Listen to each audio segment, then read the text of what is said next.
महारथी पाठकथा लेखक और संवाद लेखक श्री विभांशु वैभव द्वारा लिखित एक नाटक है। यह नाटक महाभारत का है, लेकिन यह नाटक हमें महाभारत को कर्ण के दृष्टिकोण से दिखाया जाता है, जो इस नाटक के महारथी है।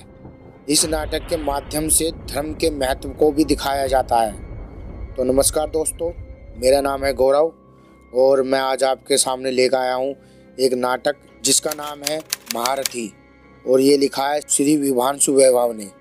तो चलिए शुरू करते हैं। पहले इसमें मैं आपको बता देता हूँ पात्र कौन कौन से हैं, उनका थोड़ा सा परिचय दे देता हूँ। पहला जो पात्र है कर्ण है, दूसरा कृष्ण, तीसरा दुर्योधन, चौथा कुंती, पांचवा द्रोणाचार्य, छठा वीरशाली जो कर्ण की पत्नी है, सातवां द्रौपदी, आठवां अर्जुन, नौवां धृतराष्ट्र, दसवां सखी द्रौपदी की, 11वां दुशासन, 12वां द्रुपद, 13वां सुदामन कर्ण का बेटा, 14 भीम, 15वां युधिष्ठिर, 16वां नकुल, 17वां सहदेव। तो ये थे इसके पात्र। तो चलिए शुरू करते हैं नाटक का। इस नाटक में मैं आपको बता दूं, इस नाटक में टोटल 8 दृश्य है। प्रथम दृश्य युद्धशाला प्रदर्शन स्थल, संपूर्ण स्थल अनेकों वंदनवारा और पातकों से सजा है। वातावरण में वनवाद की ध्वनि गूंज रही है। दृश्य प्रारंभ होता है तभी पांडव, भीष्म, धृतराष्ट्र, गंधारी, कुंती, द्रोणाचार्य और दुर्योधन हंसते हुए बातचीत करते हुए मंच पर प्रवेश करते हैं। सभी के चेहरे पर हर्ष का भाव है। वातावरण में कोलाहल है तभी नाद व शंख की ध्वनि गूंजती है। द्रोणाचार्य उठकर अर्जुन के सामने आने का संकेत करते हैं। अर्जुन खड़ा होता है, पीछे बैठे पूज्य जनों को प्रणाम करता है और धीरे धीरे मंच के मध्य भाग में आकर धनुष उठाता है और धनुष की प्रचंचा छोड़ता है। उसकी आवाज से बिजली की गड़गड़ाहट की ध्वनि पैदा होती है। लोगों की तालियां और वाह वाह की आवाजों से संपूर्ण वातावरण गूंज उठता है। पहला डायलॉग द्रोणाचार्य बोलते हैं, हस्तिनापुर के प्रजाजनों, आज से इस 1 महीने पहले शुरू हुए इस महापर्व देश विदेश से आए सशस्त्रों योद्धाओं ने अपने पुरुष बल का प्रदर्शन किया। आज इस पर्व का आखिरी दिन है जब हजारों योद्धाओं को हराकर विजय हुए महारथी का सम्मान किया जाएगा। मैं राजगुरु आचार्य द्रोणाचार्य हस्तिनापुर के श्रेष्ठ पुरुषम पितामह भीष्म तथा पालक धृतराष्ट्र के संयोजन से इस रंगशाला में योद्धाओं के महापर्व के सम्मान दिवस की घोषणा करता हूँ। अद्भुत, असंभव, संसार के सब चराचर जीव अजीब सुने।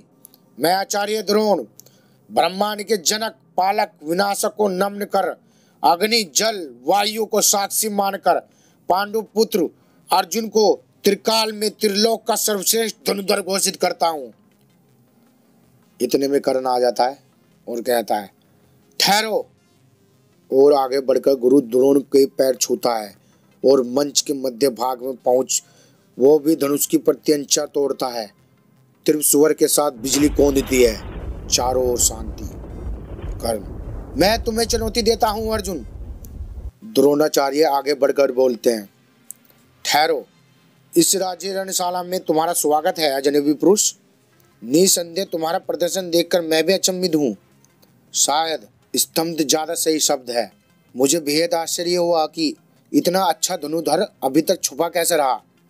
पुरुषार्थ के इस महापर्व में तुम्हारी चुनौती का स्वागत है। बेशक क्षमता के आधार पर पौरुष प्रकट करने का यहाँ सबको अधिकार है और इसलिए अर्जुन को तुम्हारी ये चुनौती स्वीकार है। परंतु धर्मशास्त्र और धर्म नीति ये कहते हैं कि प्रतिस्पर्धा से पहले योद्धाओं को अपना परिचय देना पड़ता है। संसार में ऐसा कोई नहीं जो अर्जुन को ना जानता होगा। अब तुम्हें अपना परिचय देना होगा कर्ण। किस महान वंश के वंशधारी हो तुम? किस दिव्य माँ का सौभाग्य हो? आखिर पिता का कोई नाम तो होगा या? कर्ण, मैं सारथी पुत्र कर्ण हूँ। द्रोणाचार्य बोलते हैं, सारथी पुत्र यानी शूद्र पुत्र, या सीधे सीधे कहे तो नीच जाति का छोटा सा मनुष्य। वाकई एक शूद्र को क्षत्रिय को चुनौती बहुत ही अच्छा विचार है, मगर मैं राज्यसभा के सभी विद्वानों से ये जानना चाहूंगा कि इन्हें यह अधिकार कब दिया गया। लगता है अब शूद्र पालक हो गए। शायद क्षत्रिय और ब्राह्मण इन सूतों की थाल में भोजन करेंगे। कम से कम इस चुनौती से तो ऐसे ही लगता है। तुम यहाँ क्या करना आए हो कर्ण? कर्ण बोलता है, अपनी इच्छा से। द्रोणाचार्य बोलते हैं, अपनी इच्छा पर काबू करना सीख मूर्ख लड़के। जा अपना ये रणबल अपने गांव के अखाड़े में जाकर दिखा, काफी मुद्राएं कमा लेगा। जा, चला जा। कर्ण सर झुकाए पैर छूकर जाने लगता है। इतने में दुर्योधन खड़ा होकर बोलता है, रुको, ये सब क्या हो रहा है? एक योद्धा का अपमान करके आपने ठीक नहीं किया गुरुदेव। धृतराष्ट्र बोलते हैं, चुप रहो दुर्योधन। दुर्योधन बोलता है, मैं चुप नहीं रहूंगा। आखिर मेरे चुप हो जाने से वो सब बदल तो नहीं जाएगा जो आचार्य ने इस वीर के साथ किया। भीष्म पितामह बोलते हैं, मूर्खता मत करो दुर्योधन, तुम्हें कोई अधिकार नहीं। दुर्योधन बोलता है, मुझे अधिकार है। अगर कोई गुरु गलत करता है तो शिष्य को पूरा अधिकार है कि वो भूल को इंगित करे। युधिष्ठिर बोलते हैं, वो हमारे गुरु है, हमसे बड़े हैं। दुर्योधन बोलता है, तो क्या कहना चाहते हो तुम कि इनका किया गया हर बुरा काम अच्छा मान लिया जाएगा सिर्फ इसलिए कि ये हमारे गुरु है, हमसे बड़े हैं? मैं पूछता हूं कि ये संसार के नैतिक की शिक्षा देते हैं तो ये पक्षपात क्यों कर रहे हैं? द्रोणाचार्य गुस्से में बोलते हैं, ईर्ष्या ने तुम्हारा दिमाग खराब कर दिया है दुर्योधन। दुर्योधन, ईर्ष्या किसे किससे है ये सबके सामने है। महारथी पर्व का आधार जब पौरुष बल है तो ये जाति कुजाति का प्रश्न कहाँ आया? अर्जुन ने चुनौती स्वीकार भी कर ली थी, पर आपने ये षड्यंत्र क्यों किया? द्रोणाचार्य गुस्से से तमतमाते हुए चीख कर बोलते हैं, दुर्योधन! दुर्योधन, चीख चिल्लाकर मेरी बात को खत्म मत करिए। है आपके पास इन सवालों का जवाब? द्रोणाचार्य बोलते हैं, तुम्हें दिखाई नहीं देता वो एक नीच जाति का आदमी है?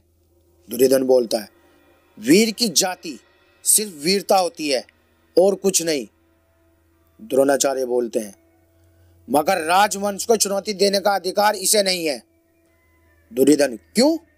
क्योंकि ये राजवंश से नहीं है।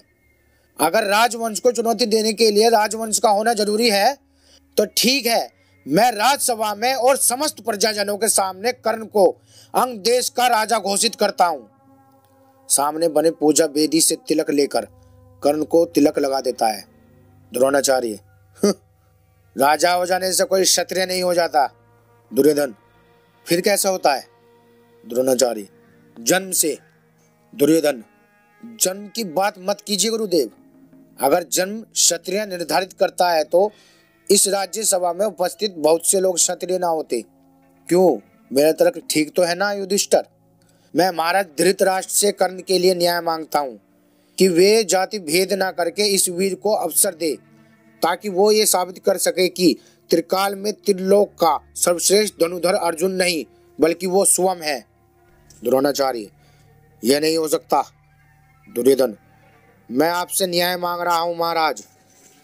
द्रोणाचार्य बोलते हैं, महाराज को धर्मशास्त्र बदलने का कोई अधिकार नहीं है। कर्ण की ये चुनौती स्वीकार नहीं की जा सकती क्योंकि ये जगमानी बात है। कर्ण शूद्र है और अर्जुन क्षत्रिय। दुर्योधन, तो मत कहिए अर्जुन को त्रिलोक का सर्वश्रेष्ठ धनुधर। हाँ, क्षत्रिय में सर्वश्रेष्ठ हो सकता है, लेकिन इस पर भी प्रश्न चिन्ह सदैव लगा रहेगा। क्यों अर्जुन, तुम ये साबित नहीं करना चाहोगे कि तुम सर्वश्रेष्ठ धनुधर हो? अगर हो तो आगे बढ़ो और इस चुनौती को स्वीकार करो। अर्जुन बोलता है, ये एक शूद्र है और मैं हूं अर्जुन, पांडु पुत्र अर्जुन, गुरु द्रोण का सर्वोत्तम शिष्य और संसार का सर्वश्रेष्ठ धनुधर अर्जुन। यह है मेरा परिचय। अर्जुन जाने लगता है। कर्ण पीछे से उसके कंधों को पकड़कर खींचता है। कर्ण, दूंगा, एक दिन तुझे अपना परिचय दूंगा। आज से, अब से, इसी क्षण से उस घड़ी का इंतजार कर अर्जुन, उस दिन तुझे अपना संपूर्ण परिचय दूंगा। और यहाँ पर पहला दृश्य खत्म हो जाता है। धन्यवाद एंड थैंक यू।